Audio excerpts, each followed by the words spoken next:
shelter is the only shelter in Savannah that is strictly dedicated for victims of domestic violence. Savannah has a lot of shelters, but we are very specific. Right. The shelter has been in Savannah for 35 years, and it's open 24 hours a day, 7 days a week. We offer, first and foremost, safe emergency shelter for victims of domestic violence. And domestic violence isn't just, I mean, every family fights, you know, who took the remote, whatever. We're talking about that pattern of behaviors where one person controls another person.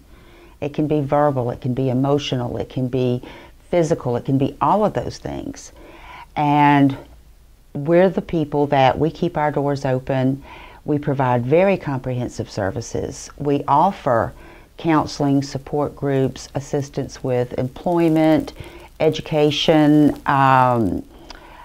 We can't make anybody do anything, but we do have these services available. We also have that legal component with the outreach program over on Hudson Memorial that provides services for people. They don't need shelter, but they need assistance with temporary protective orders, which these are superior court orders that are good for 12 months. And essentially what it does, it orders the abusive partner to stay 500 yards away and to have no contact whatsoever with the victim. I think the order is very good. One of the main strengths of it is a lot of times an abuser will use children as part of the control. I'm going to take the kids, I'm going to hurt the kids or whatever. This order will give the non-offending party temporary custody of the children. If the protective order is violated, it becomes a felony. So it's a very effective tool in giving victims protection. And you have people on your staff to help facilitate those means for someone who needs that kind of help, correct? Absolutely. We have 3 staff members, Yolanda Kennedy, who is our community outreach specialist, Rose Grant Robinson, and Jennifer Sotomayor over at the outreach program. And they have all been trained and certified by Georgia Legal Services to assist clients with temporary protective orders. And talk about some of the geographic reach that is available, and what is your footprint that often you see? Chatham County is our primary service area. However, we will take clients from any other county, any other state. So it doesn't matter. And very often, we might get a call from a shelter in Kentucky. They have a client who has family in Florida. So you kind of have a network where we can, you know, get her to this shelter and then get her to this shelter and then, you know, on and on like that. So that's not unusual. That happens. Let's talk about the prevalence of domestic violence right here in our own community. Domestic violence is probably a lot more widespread than any of us would guess because it's the kind of thing that goes on behind closed doors. The shelter has actually been in Savannah for 35 years. Every time there is a local domestic violence related homicide, I get in touch with the lead detective and we do an informal fatality review to see, did the victim make a 911 call? Did the victim ever call the shelter? And across the board, the answer has been no. Intervention and awareness are probably the 2 most critical things. I go back to the trial of Lauren Smart's husband last summer. And this was a young woman that was killed on Wilmington Island, left 3 beautiful little children. And at her husband's trial, they had found some letters that Lauren had written, and they were letters to God. And they were admitted into evidence, and I'll just never forget them. One of the letters said, "Dear God, I feel so alone. I don't know what to do. I'm getting scared. He's hurting me more and more. He's hurting the children, and I think he's going to kill me." And I made a vow, and as a staff, when we met and we talked about this, and one of our pledges for this year is to remember Lauren's voice, because I think she spoke for so many victims that felt like they couldn't go to family or friends. nobody was going to believe them. They didn't have anywhere to go. And that really is what drives us, is to reach those victims and to let them know, number one, we can help you. It's safe. It's confidential. It's not going to cost you anything. We work hand in hand with the police department. We can walk you through the criminal justice system. There are actually 4 assistant district attorneys that do nothing but prosecute domestic violence cases. So Savannah has this amazing network that's already in place, this safety net for victims. But it doesn't do you any good if you don't call. Right. Your mission statement starts with prevent, protect, change. Tell me a little bit about what that means in regards to your goals and the success in our community. When we talked about updating our mission statement, we wanted to incorporate, what do we really stand for? What do we really do? Prevent. Anytime we can, we want to prevent domestic violence. Sure. Protect. We want to protect the women and the children and the men who are living in fear, who are afraid to go home at night. And change, we want to be that body that helps promote change in the community, to get that voice out that victims are here. They're the people you work with. They're the people you go to church with in your neighborhood, in your family. If we're ever going to change anything, change that climate of fear for victims, we have to get that awareness out so that an environment is created where victims feel safe enough to pick up that phone, call 911, call the shelter. But to begin talking about it even before that. Absolutely. Begin talking about it to their friends or to their families so that they are comfortable to pick up the phone and then call 911. Exactly, right? exactly. Right. Okay.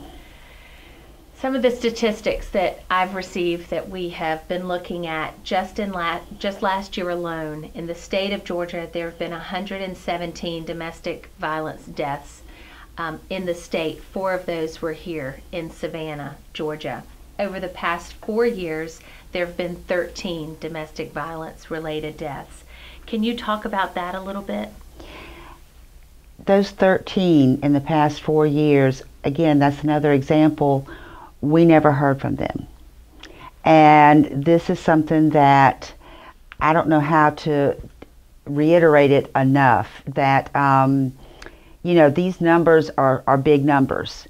And you also have to look past those numbers and remember these are flesh and blood people. I think we get inundated by big numbers every day. This many were killed in this war, this tsunami, this, so you say, oh, well, Right. 4 people killed last year, that's not a big deal. But then when you stop and think, and this is what I remind people, these were daughters. They were best friends. They were mothers. They were flesh and blood. They weren't just numbers. They weren't statistics. They didn't have to die. They fell in love. And you trust that person. That person is your confidant, your friend, your husband, your boyfriend. And he kills you. There's no fairness to that. There's nothing, it should never happen again. The FBI estimates that domestic violence is probably the most underreported crime. And I believe that. And again, proof in point, we've never heard from any of these victims. 35 years, they haven't called the shelter, they haven't called the police. And inevitably, when I go and give a talk somewhere, the question comes up, why does she stay? The average person, I'm not going to be around somebody that hurts me. I would pick up my purse and I'd get out of there. There are so many reasons why people stay. The number one reason is love. Right. I love him.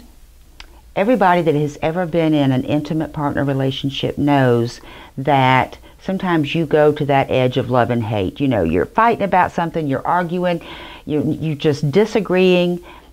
In a healthy relationship, you have a balance of power. You have this big argument, this meltdown, whatever it is, and then at some point you find a way to come back and mediate and compromise, and you go on.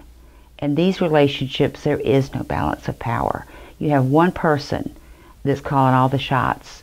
So there is not going to be any resolution or mediation.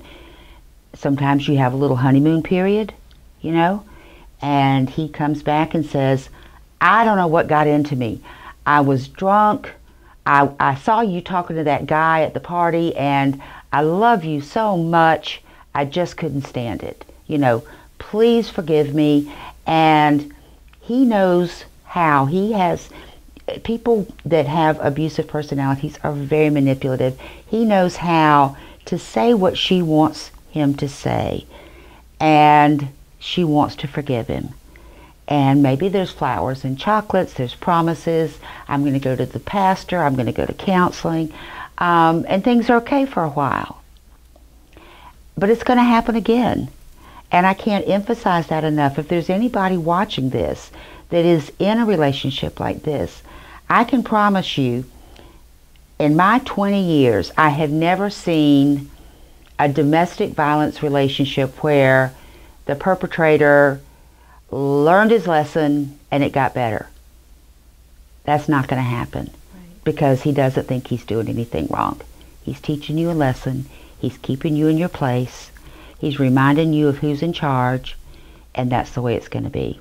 And another staggering statistic that I saw was 50% of abusive relationships actually started between the ages of 13 and 24. Yes. So I know part of one of your services that you provide is going in and talking to some of these youth, some of these young men and women in schools about how to notice something early. Can you talk to me a little bit about that? Absolutely. We do a big dating violence awareness campaign every year, and we usually partner with the Chatham County Youth Commission, Park Place Outreach with their peer mentors, because that's one of the few proactive things that we can do.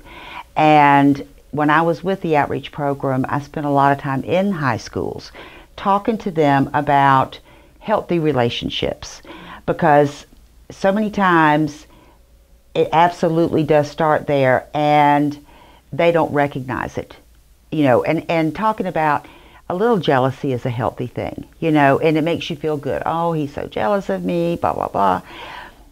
But if he starts telling you, this is who you can talk to, this is who you can't talk to. If you leave me, I'm going to kill myself. If you leave me, I'm going to kill you and myself. I guess it's been about 10 years ago. We only had one domestic violence homicide in Savannah, and she was 16 years old. Wow. And she broke up with a boyfriend. Happens every day. He goes to her house, rings the doorbell, she answers the door. He shoots her and kills himself. So 2 lives cut short, 2 families forever fractured. Right. And it happens all the time. Last year, I think there were about a dozen victims statewide that were killed that were under the age of 18. I know you talked about love being one of the top, the number one reason why you stay and have that domestic violence in your life. What are some other reasons that you see that these victims stay? I think probably the second biggest issue is fear. You know, if you leave me, I'll kill you, I'll kill myself. I've seen situations where, you know, children are also in the middle there, so I'll take the kids. If there are not any children, I had a client one time, and they didn't have any children, but they had a German Shepherd that was their child, so to speak, and he suspected that she was getting ready to leave him. So he called her out in the backyard and he said, I want to show you something. And he pulled out a pistol and shot the dog between the eyes. And the message was very clear: this is what I'll do to you if you try to leave me. So police officers have actually started looking at cases where there is animal abuse, and you have that correlation between spouse abuse, animal abuse, and child abuse. Wow. So that's a very, very deep fear. Sometimes it's your religion. You know, I'm married. My vows said till death do us part, and I can't, it's against my faith to get a divorce or to leave my husband. For some victims, it's immigration issues. You know, they're in this country, they're not documented, and the abuser can use that along with the language issues. You've got, if you do anything, I am going to take the kids, you're going back to Mexico, you're never going to see them again.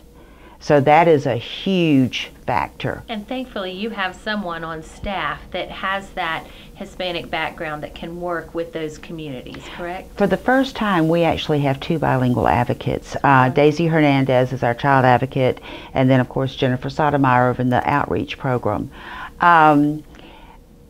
Another issue is abusers, as I said earlier, are very manipulative, and they are very good at convincing the victim, nobody's going to believe you.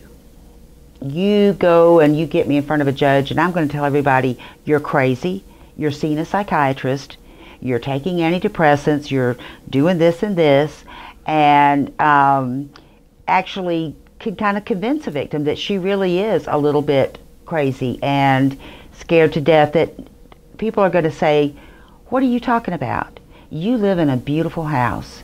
Your husband is on the board of deacons at the church. You have 4 beautiful children. Right. You're just going through a thing, you know. And that fear of, I haven't worked in 10 or 15 years. And if I leave him, where am I going to go with my kids? What's going to happen to me? I don't have anywhere to go.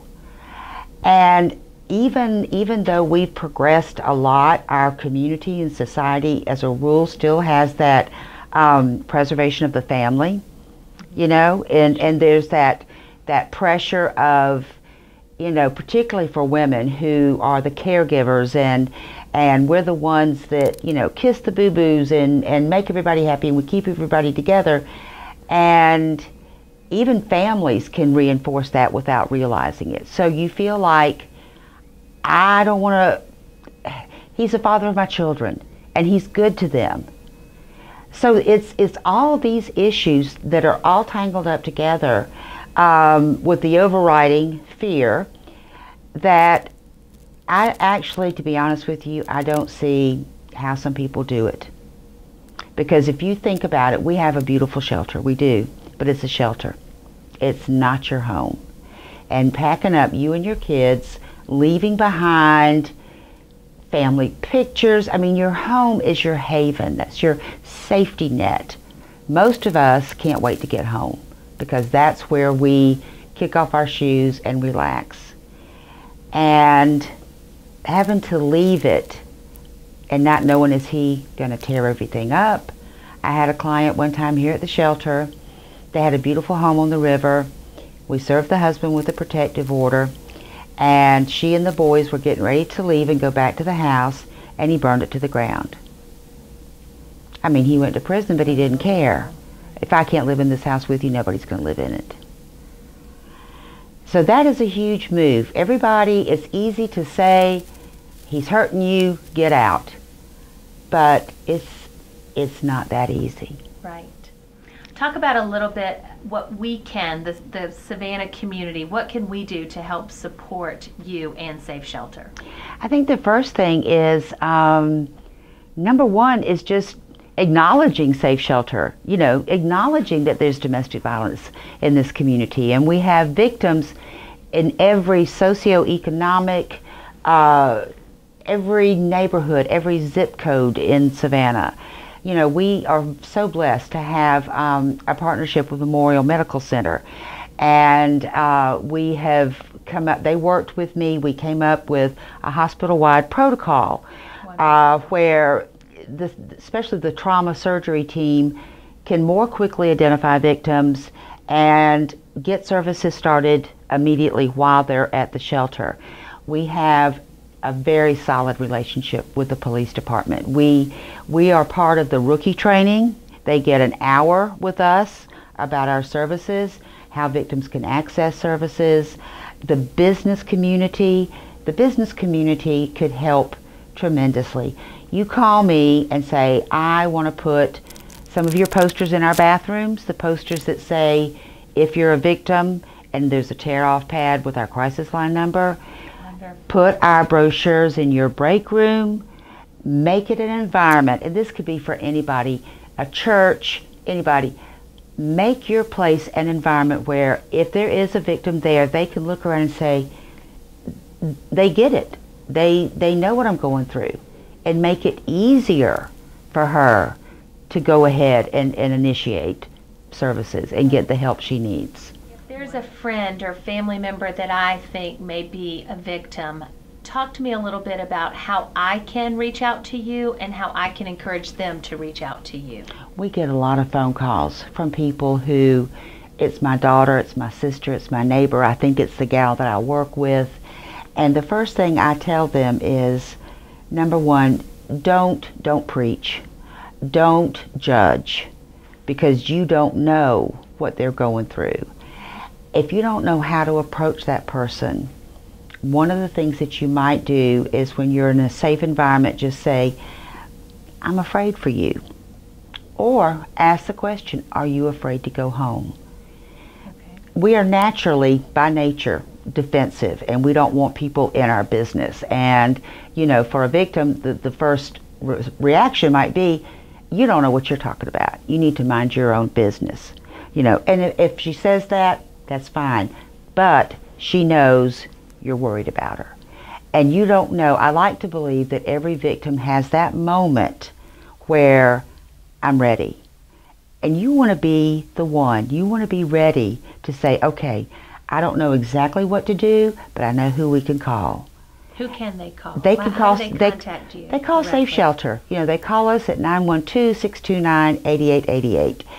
And calling us does not obligate you to anything. Okay. We're not going to call you back.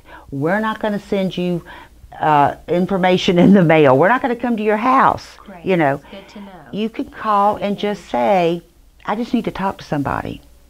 You know? And it's confidential. It's not going to go anywhere. And sometimes that's just that first baby step.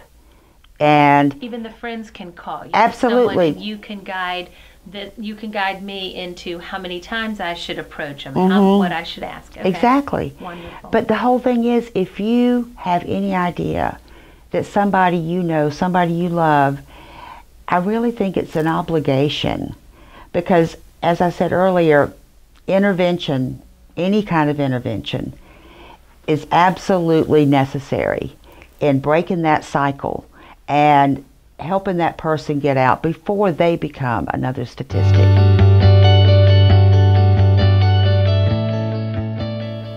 Cheryl Haven Branch, I'm the Executive Director of Safe Shelter.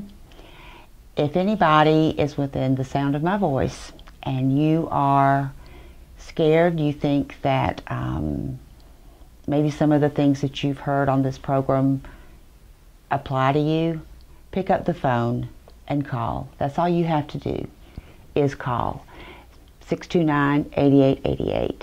And nobody's going to judge you. Nobody is going to harass you with follow-up phone calls or anything else. But the most important thing, and this could be the one thing that saves your life, is picking up the phone and making that call.